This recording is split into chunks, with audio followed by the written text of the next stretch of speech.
Hey guys, and welcome to another video from Top Tier Gaming. In this game we're going to be giving you a quick overview and run through of how the rules work for our map-based campaign for Middle-earth strategy battle game.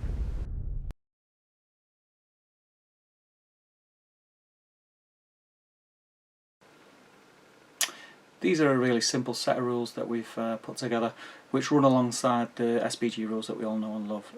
It just creates another strategic kind of map-based dynamic to link your games together and have a lot of fun with a group of friends whilst you're at it. Us in Manchester are going to be running a campaign, and it's going to be a monthly meet.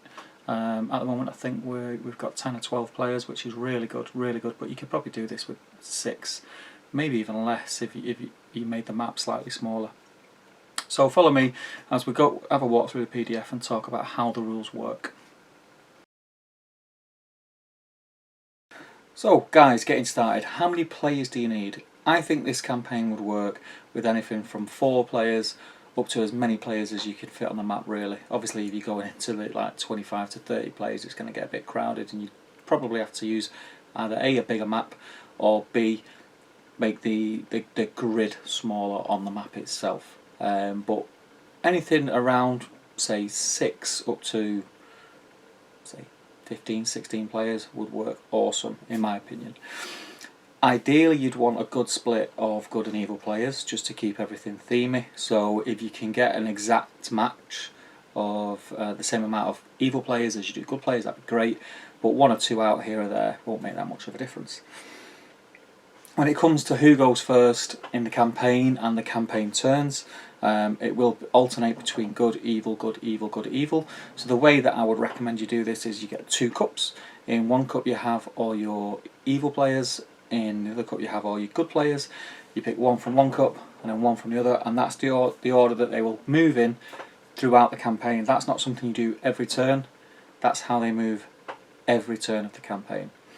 The only thing that is slightly different is because they have 2 army tokens, you'll move all your army 1s, so it'll go good, evil, good, evil, good, evil with their army token number 1s, and then it'll start again and go good, evil, good, evil, good, evil, and they'll move army token number 2s.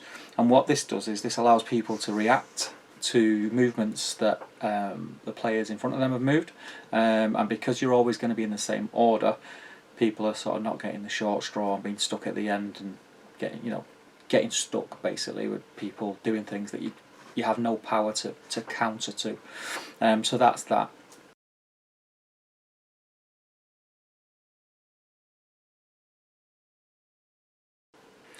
As you're moving around the map, you will take control of hexes. So as your tokens move around, they'll leave a trail if you like, and the way that we will show this on the map would be different coloured dots. So each faction will have its own different colour, and that's how we can see who owns what hex. Them hexes will earn the player controlling them points at the end of the turn. They can then put them points towards building their forces, or their pool of points if you like. So going back to when you start off with 300 points.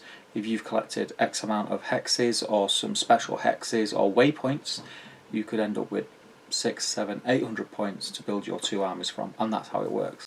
Each turn your army tokens are allowed to move 1 hex. You will also roll a d6 for each token, each army token. If you roll a 1 or a 2, you move 1 extra hex, which would equate to 2 hexes altogether. If you roll a 3 or a 4, an extra 2 hexes. If you roll a 5, an extra 3 hexes, and if you roll a 6, you get to move an extra 4 hexes. So that would be 5 hexes that you can move that turn altogether with that token. Your movement rolls are taken at the end of each monthly meet, or the end of each turn, however you're playing it. You might not play it monthly, for the following turn. So as an example, in Manchester we're going to be meeting monthly, so let's just say the August meet, we will roll for our movement, so we know how many we can move the following month. We will roll for that at the August meet. So you do all your rolls. If people are not available to make the meet on that night, it's not a big problem. What will happen is the admins will roll for the people who weren't able to attend, obviously with everyone else there to know that it's all done nice and fair. Battles will occur on the map when 2 army tokens clash. i.e. when you both land on the same hex. This might be done intentionally or unintentionally, but when 2 tokens hit the same hex, you have a battle, and you use the normal rules for SBG, which are in the normal, at the minute, the Hobbit rulebook, soon to be upgraded, and you will fight out your battle on a tabletop, and depending on the outcome, someone will stay in control of that hex or will have to back away as per the rules in the PDF, which we'll look at later.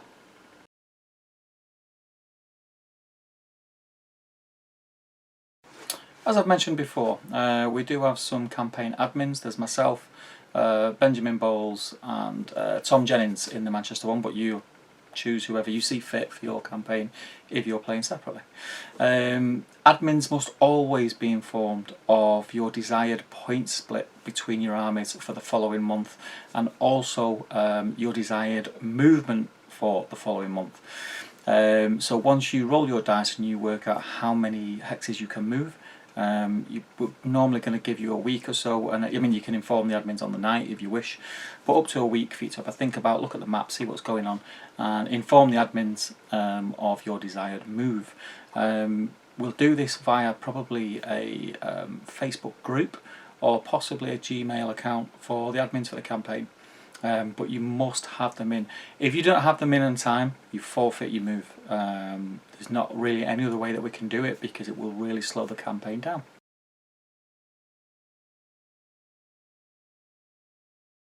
As we touched on earlier, in combat, there's always going to be a winner and a loser.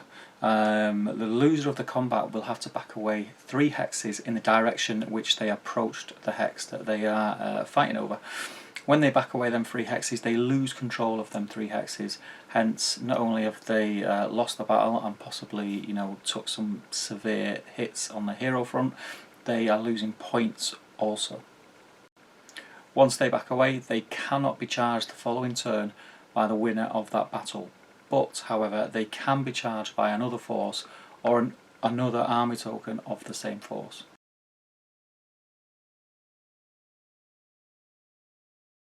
Across the campaign, there can only ever be 1 of every named hero in the game. There isn't 2 Aragorns in Middle-earth, and there isn't 2 Gandalfs, there's only 1. So you can only have 1 of every named. So if somebody chooses to use a named hero that is also in your list, the admins will have to go with the person that told them first who was using that hero. When it comes to named heroes, we also have the 9 ring race. There can only ever be 9 Nazgul on the campaign map at any one time. That can be a mix of Lord of the Ring Nazgul and Hobbit Nazgul, but there can only ever be 9. Another note on heroes. Heroes are going to be a very valuable source for your armies, and to sort of put this across in the game, every time you lose a hero in battle, you do incur a penalty which is accumulative also. So let's just say, example, you've got a hero which costs 200 points straight out of the book. Yeah, you lose him in battle twice. On that 3rd occasion, when you want to buy him or use your points to get him and put him in your force, it costs 10 points for every time he's died, so it's going to cost you 220 points, and that's accumulative every time. So every time he dies, you add 10 points to his cost, and it's the base cost.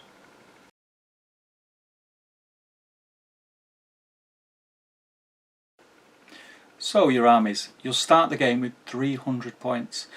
With that 300 points, you can split that between your 2 armies however you see fit. As long as each army that abides by the warband rules, you can put whatever you want in each army. Each month, whatever your point pool is, you get to choose your 2 armies again. So you can either stick to the force that you had the month previous, or you can pick entirely new forces, as long as you don't exceed how many points you have. In this way you can keep your games interesting, you can chop and change with your heroes or captains, etc. And you can kind of counter or presume what's going to happen in the coming month, depending on what's going on around you on the map. Building your armies. To build your armies, you will build from the source books which are currently available. We all know that these are probably going to be updated very, very soon with the new books that are coming out. So until then, we'll be using the current source books and There and Back Again book, and then we will upgrade once the new books come out. I don't think there's going to be anything that's going to really affect how the game works as far as the campaign goes when the new books come out, but we can only work with what we've got at this moment in time, so we'll be working with the original source books for now. Allies in your forces. Now, we wanted to allow allies without it being too overpowered, so you can't just take the best of everything. So your allies are limited to 1 warband per army. So you have 2 armies in your complete list. So you could have a warband of 1 ally in one and a warband of another ally in another. But you can only have 1 warband of an ally in each army. On top of that, if the allies that you wish to take are being played by another player in the campaign at that same time, you must have their permission. If they're not being played, then by all means you can ally in whoever you like. Allies must be either good or evil as you are. You cannot be a good army and ally in evil, that is fairly obvious. No named heroes in your allied lists. You must adhere to warband rules, so they need a leader, so it's captains and such, but no named heroes. If you end up in a battle with another faction and you have allies of that faction in your force, when the battle takes place, you are not allowed to use the allies against their original faction. You will basically lose that amount of points that you have spent on those allies for that battle alone. Once the battle's over, they will rejoin your group, but they just will not fight their original faction. When you do end up in battle with someone, to keep this campaign as balanced as possible, obviously people are going to be doing better than others are. In the battles, you can never have more than 100 points worth of warriors on the field more than your opponent. So even if your army is worth 750 points, and you land on a hex with another army who is only got 200 points, you can only field a 300 point army. This may sound a little bit harsh, but this is to keep the players interested who may be not doing so well or have had a little bit of bad luck for a few turns. And we think it's a really good idea. It may change in the future, but just bear that in mind to keep things balanced.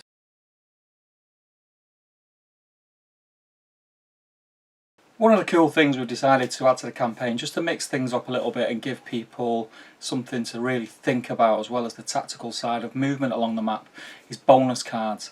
Every player will get 1 of each of these bonus cards at the beginning of the campaign, and they can use them once throughout the campaign. Card number 1, Clash of Champions. If you decide to use this card, you produce it at the beginning of the game.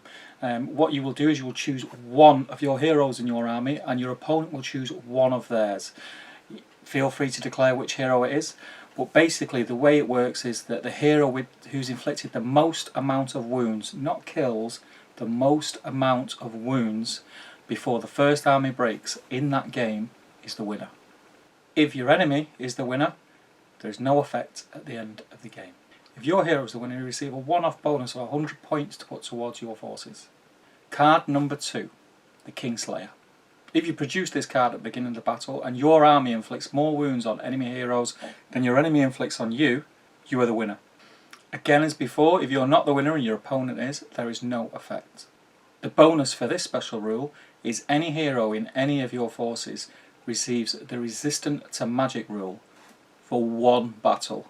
You don't have to choose to use it straight away. You can save it for a battle where you know you're going to be coming up against magic. It can only be used once and once only. Card number 3, recover a ring of power. At the beginning of whatever scenario it is that you're playing, place a marker in the centre of the board. The first army to recover this and get it off a table edge before the game ends takes the ring of power. The ring of power must be dug up on a 4+. The ring of power can be carried by 1 man-sized model and can move at half his normal rate. Alternatively, 2 models can carry the ring of power at the full movement of the slowest of the 2 models. If the ring bearer is slain, the ring automatically passes to the slayer of the ring bearer. The ring may be passed to another model, but that model may not move any further that turn. The bonuses for this are special, there are 2. Bonus 1, you may give the ring to any of your heroes in your force for him to choose in 1 battle and 1 battle only. He will receive +1 to his fight value and +1 to his might, will and fate stores for that battle alone. the ring is then lost. Bonus number 2. You may wish to send the ring back to your capital or your home hex. If you do this, as soon as it lands there, you receive an extra 150 points towards your army. If that hex is ever attacked or taken by another force, the ring is lost. On the campaign map, you will have noticed that there are some special location hexes with pictures on them. At this moment in time, we are not going to put them, we're not going to integrate them into the campaign.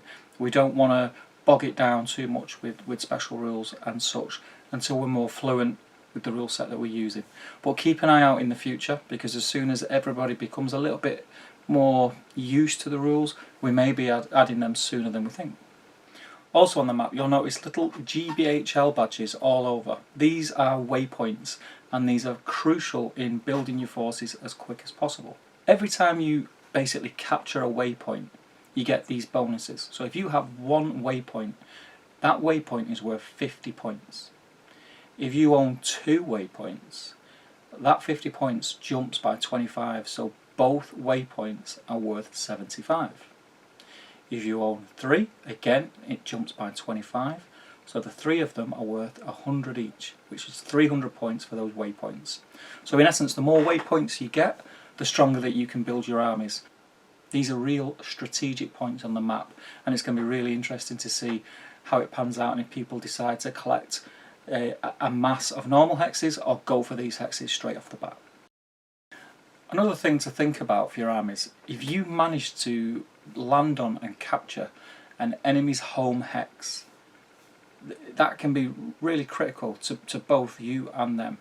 What happens is you take control of that hex, and instead of getting a points value for that hex, you basically steal 20% of the points that that army has, and put that 20% of, if he's got 100 points, you get 20 of them, and that goes into your pool, and that will keep doing that until they take that home hex back. Coming up behind me on the screen now are some guides to how the different hexes work. So you've got desert, snow, you've got mountains, forest, you've got impassable, which are shaded in a dark grey. You've got marshes where you can only move a maximum of 2 hexes and such. So this is another good thing for you to keep an eye out when you're navigating your way around the map. And that's it, guys. That's the basic overview of the map campaign rules. I'm more than sure there's going to be things pop up that maybe don't work so well, or you know, a few creases that need ironing out, maybe some of the points accumulation a little bit too high or a little bit too low. So during the first few months of playing the campaign, we're going to work out what is, and I'll do update videos letting people know the changes in the rules. By all means, if you have a group of friends who want to do something like this, PDF will be in the description. Download it, have a go yourself. Let me know if you want a high definition copy of the map, and I can email it to you. And I'd be really interested to see how other guys are getting on with it. If you do it and you're starting to post things on Facebook or do videos on it on YouTube, please just give us a nod over at Top Table. Let people know where you got the idea from. I'd be really grateful. But other than that, I can't wait to get stuck in. We are looking at the end of the month, which is probably the end of next week, something like that. We're going to get started. We've got a series running alongside it, so keep an eye out on the channel. Get over to the Facebook group, join the Facebook group. There's going to be a lot of stuff for Lord of the Rings and The Hobbit coming up, especially with the news of the new releases and obviously all the campaign bits and bobs that are going on. So yeah, I look forward to seeing you soon. Keep on gaming, guys.